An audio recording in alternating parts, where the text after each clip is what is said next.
ದೇವರ ಪರಿಶುದ್ಧ ನಾಮದಲ್ಲಿ ವಂದನೆಗಳು.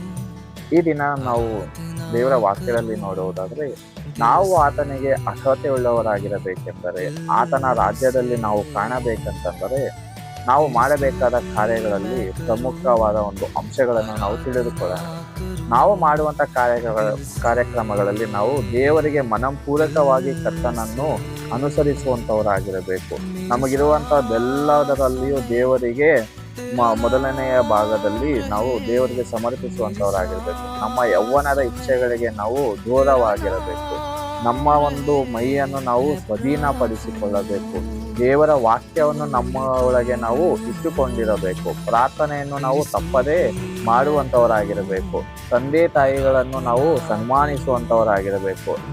ಸಭೆಯ ಕಾರ್ಯಕ್ರಮದಲ್ಲಿ ನಾವು ಪ್ರತಿನಿತ್ಯವೂ ಬೇಕಾದ ಒಂದು ಸಮಯದಲ್ಲಿ ನಾವು ಪಾಲು ಹೊಂದುವಂಥವರಾಗಿರಬೇಕು. ಆ ಒಂದು ಕಾರ್ಯಕ್ರಮಗಳಲ್ಲಿ, ಆ ಒಂದು ಪ್ರಾರ್ಥನೆಗಳಲ್ಲಿ ನಾವು ಯಾವ ರೀತಿಯಾದರೆ ಇರ್ತೀವೋ, ನಾವು ಯಾವ ರೀತಿಯಾದರೆ ನಮ್ಮನ್ನು ನಾವು ತಗ್ಗಿಸಿಕೊಂಡು ದೇವರಲ್ಲಿ ನಾವು ಹೆಚ್ಚಿಸಲ್ಪಡ್ತೀವೋ, ಆಗ ಮಾತ್ರವೇ ದೇವರ ರಾಜ್ಯದಲ್ಲಿ ನಾವು ಕಾಣುವಂಥವರಾಗಿರ್ತೇವೆ. ದೇವರು ನಿಮ್ಮನ್ನು ಆಶೀರ್ವದಿಸಲಿ. ಆಮೆನ್.